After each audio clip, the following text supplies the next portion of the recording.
Music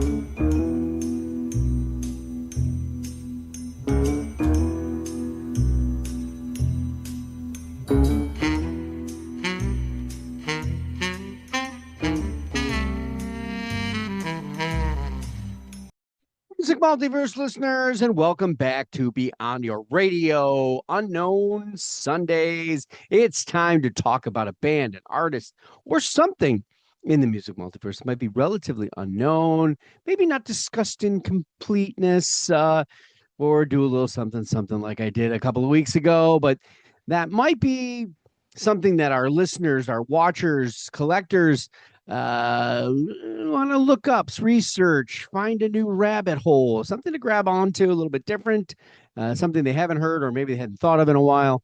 And if this is your first time here, well, welcome. This is an extension of Beyond Your Radio's article sections, where you can get all the information there written there by me. There are links, several links in this particular one, following up on 2 weeks ago. Yeah, when I did Gone to the Dogs. Yeah. If you remember, if you haven't, go back to that one. If you're not subscribed yet and you like what we're doing here, the subscription way is the best way to be notified on YouTube of everything we're doing here, daily almost. I try daily at least. And the idea is you're looking for new music, you're trying to remember something, or you want to get into those lists. We do that too, and favorites and all kinds of things. It's all out there. Please feel free to leave a comment at any point, anytime, any article, any video that we're doing here. I love to respond, and I love the musical banter, as you can tell from all the shows. Of course, if you like what we're doing in the videos, give it a thumbs up. And of course, the algorithm will thank you more so than I'll thank you because I wasn't paying attention. No. Well, we went to the Dogs a couple of weeks ago to find out a little bit about music's obsession with man's best friend. There, I said it, man's. I don't, come on, man, human. But what about the other four-legged, no opposable thumb, fur-licking species that play cute and cuddly and go crazy over a lighter pointer or a yarn, but they'll look at you sideways and maybe take your breath away at night. God, that all sounds like a premise for a horror flick, doesn't it? It's funny. It's something that's loved or scary so much that you might name your band after a call someone out by the name of synonyms of genus of the family, right? So there's a lot of them there we can go. But let's face it, cats have been around as long as maybe longer than dogs. This Unknown Sunday 2026, I thought we would take a different approach to that particular odd episode and go for the most docile and cute, to the king of the cats. Well, in the music multiverse, that is. Welcome to your furry that ends in ferocious and the biggest cats in music on Unknown Sundays 2026. Let's talk about the originators. Well, wait a minute. Let's just briefly assume that the earliest civilizations, I know the Egyptians come to mind for me, had some sort of connection, obsession with cats. Without a long historical blah, blah, blah, which would take eons of the show, let's just say being buried alive with their dead pharaoh and such probably is the catalyst for thousands of years of pent-up frustration with proper pawing and no reparations. So look at the cat headdresses and such, and you kind of get an idea. They could go from intimidating to outright alien coexistence, not to mention the more larger species of cat that was a proprietor of the animal food chain, maybe just a little bit below us. So the first to come to the scene were the crazy cats, right? No, not the Rat Pack, even though they muttered it on more than 100 of so occasions, I would think. But this Japanese band in the early 50s during post-war jazz boom. They were actually still active as late as 2023. They were actually called Hannah Hazim and the Crazy Cats, with no surviving members, as they were buried alive with any band leader that perished. Okay, no, that's not true. But how they were buried alive with any band member. I mean, how interesting would that be, right? Now, the band's tone was more of a comical nature to some degree and utilized mostly in film.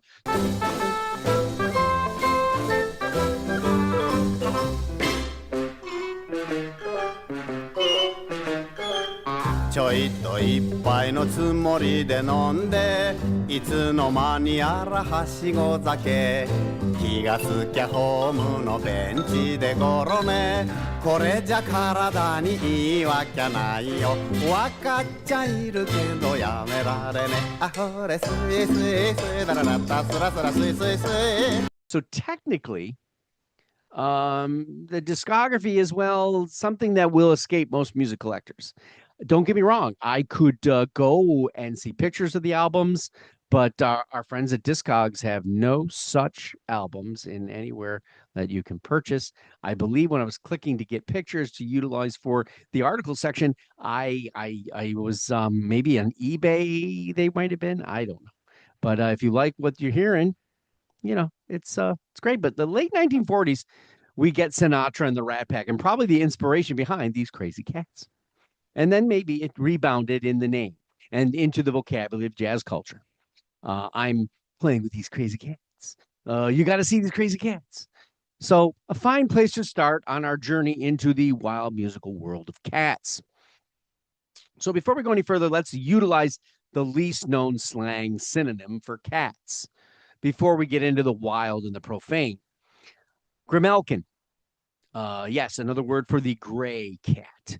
And you can spell gray any way you want, which is often utilized in the demonic idea of cats. I mean, of course, right? It sounds like terrible. And there have been at least 3 bands in history that have utilized this name. One was from Napoli, Italy, and they were probably the closest to the progressive end of things.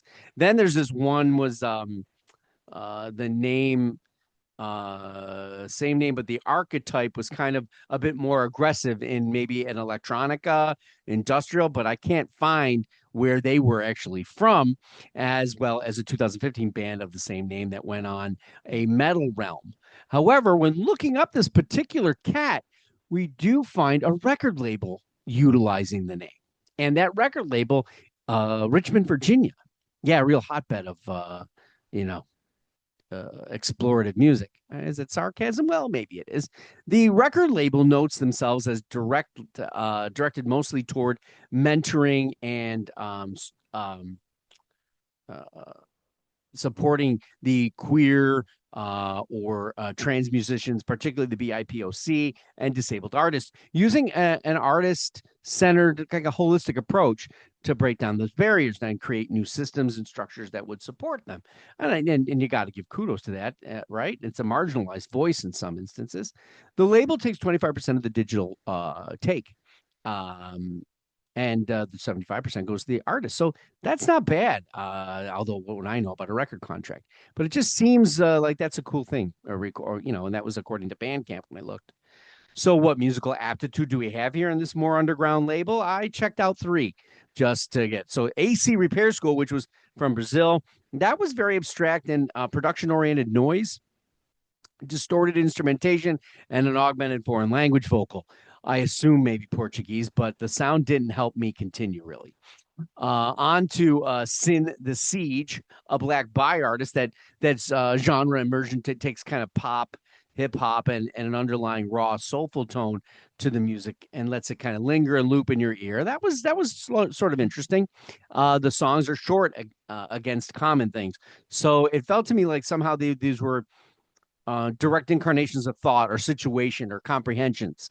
Now, were they finished? I don't know. It was an interesting inequality, but I'm struggling obviously with the missing depth and complete formulation of maybe this. But then I finished with actually the label's procurator on the record label, Spartan Jetplex. Nancy Grimm Kells takes us through her handling of grief through a wonderful procession of musical passion.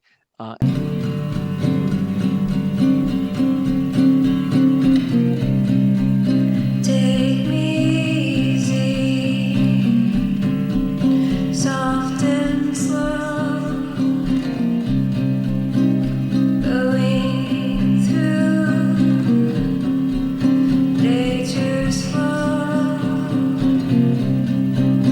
I fall easy, feeling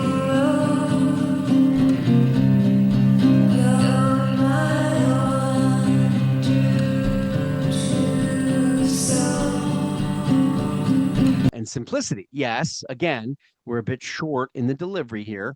A couple minute songs, nothing over 3, if I remember correctly. But I love the rawness, that unfiltered and heroic feeling it has as she's dealing with this in different stages of grief, and kind of has that Johnny Cash in a female position. And this is just one style within the band's title. Brain Dead would be an interesting stop off for you after you get through the album Trio, which is where these songs are from.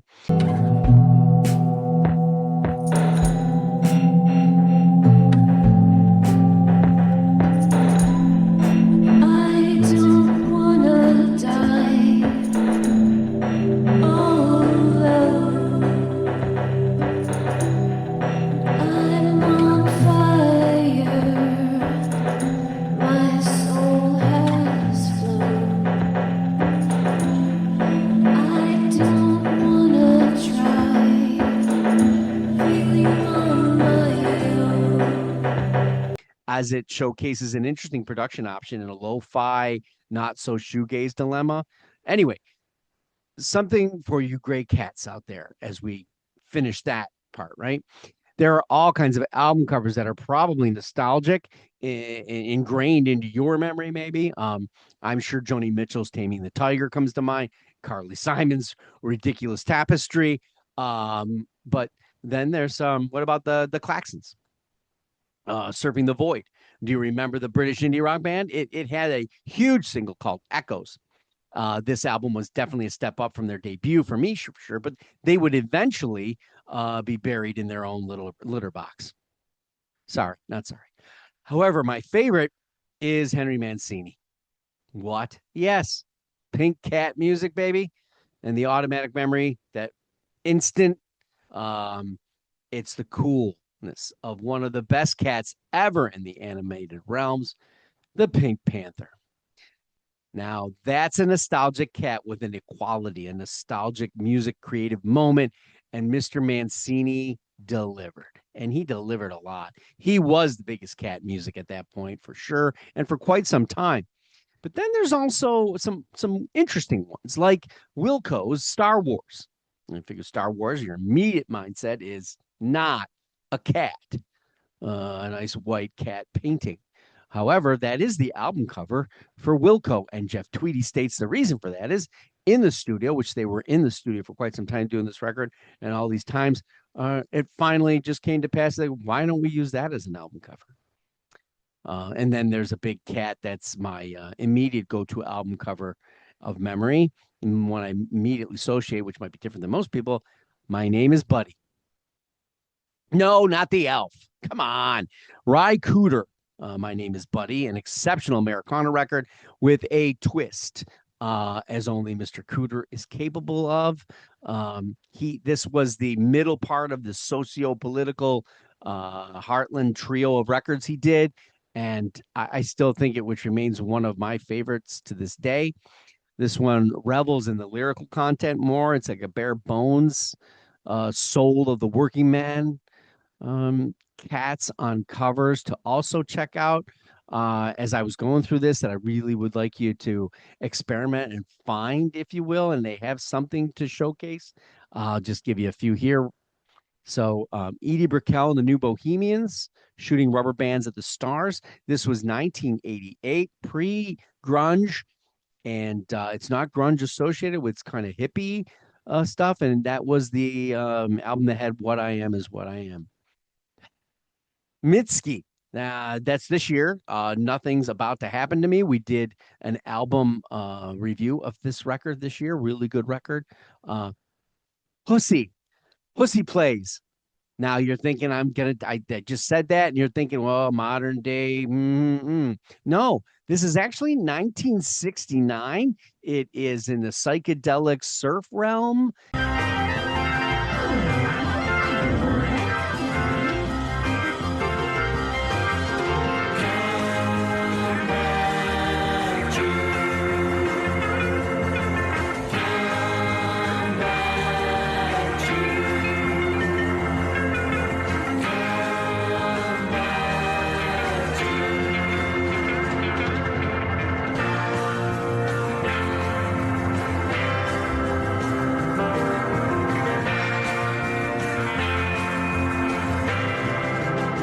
if you will.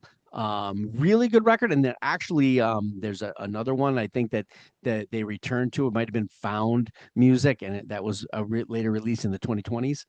Miss Kitten, Bat Box, 2008. I'm not going to say anything about that one. Maybe you just go there. It's that's the wildest of the bunch. And then a tribute to the Cure that's named Perfect as Cats. And that's got a lot of great artists doing Cure covers. And you've got Khaki King, the Dandy Warhols, um, Joker's daughter, which I didn't know anything about. We had, I believe, an Indian artist on there. Tons of ridiculous stuff. There's a lot of covers on that. I think it's probably a double. So let's return to cats in general, and let's go to the calico and the tabby cats. Well, as it turns out, the favorite of the domestic hairballs are not that popular in music culture. But are we missing something with Untamed Pop Dance from Calico Cat? Probably not. Pretty typical yarn playing here, in my opinion. But the vocal would probably make an impression in the Gaga realm and Doja Cat. Oh, don't worry, we're going there. Let's tabby a moment and see what we can come up can cough up. A Filthy Animal record that's from Tabby, the band Tabby. Now, not to be confused with a Tabby band that's kind of brand new and just basically a kids band that's playing places, and you can look up. This is the world of EDM emulsified kind of, and we get drum bass, we get electronica, breakcore, progressive electronica that's kind of tempoed to the amphetamine junkies that are going to burn up before they even think of fading away. It's a weight loss program if you're moving to it, right? Okay, so now let's address the cat in the room that might be the biggest. Doja Cat, biggest cat in domestic arena of the music multiverse. You could argue, but you wouldn't have any success at that. Ala Ritna Zandia Diamini, noted as the queen of pop rap and probably pure on productionally made rap superstar of sorts. That's 34 million albums sold in just 6 years. So that's an argument you can't fight. There's an infectious, systematic female purriness, if you will, to her approach. And the age bracket she's found herself sold to is eating it up like catnip. Understandable, but what about some other domestic cats in the music multiverse? Can they hold mustard? Can they get in there too? Like Cat Power, whose cover of Frank Sinatra's New York, New York was an incredible alteration. Well, she's made 11 studio albums in the Indian alternative environments and gone from sparse arrangements to soulful in full-blown studio productions, which with one album called The Greatest, which actually wound up being just that for her, but nowhere near Doja Cat. What about the nowhere near domestic cats of the music multiverse? Lions would come to mind immediately. That's where we'll start. And they were a glam metal band, just the name Lion, in late 80s. And they had a hit. Where was their hit? On the Transformers animated soundtrack. Yeah, sure, why not? As well as later they had Love is a Lie on the Friday the 13th soundtrack, which incarnation of sequels, I couldn't tell you. And even Power of Love in the movie The Wraith. Doug Aldrich, their guitarist. He was in Whitesnake and Dio, among others, and he certainly had that signature that worked in that genre and that era. Then there's White Lion. Well, you knew I was going to get there, right? Well, that's glam hard rock, maybe a metal here and there, 80s as well. A few hits, and they opened for AC/DC. But, the changes in Lion Up, Get Up, didn't help solidify themselves in any way, shape, or form, maybe past that one particular record. But so let's step away from lions, and why don't we move over to Glass Tiger, the 3-time Juno winning and early U.S. connected. I guess you would call them hard rock AOR, maybe. They had an album called The Thin Red Line that earned them multi-platinum status in Canada and a career that still spans to today. In fact, last year, they were inducted into the Hall of Fame, the Canadian Rock and Roll Hall of Fame. Um, Although not quite the sales and immediate touch of Doja Cat, they certainly sold several million records. There's John Lennon's son, Sean Ono Lennon, with his psychedelic cool band, The Ghost of a Saber-Toothed Tiger. Probably one of my favorites in this discussion, which actually kind of has that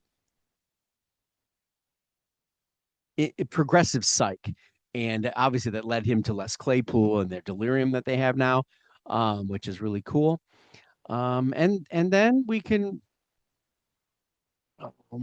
go to the biggest props to the Montreal electronica band Black Tiger Sex Machine with their illuminated tiger helmets and beyond the usual DJ live shows.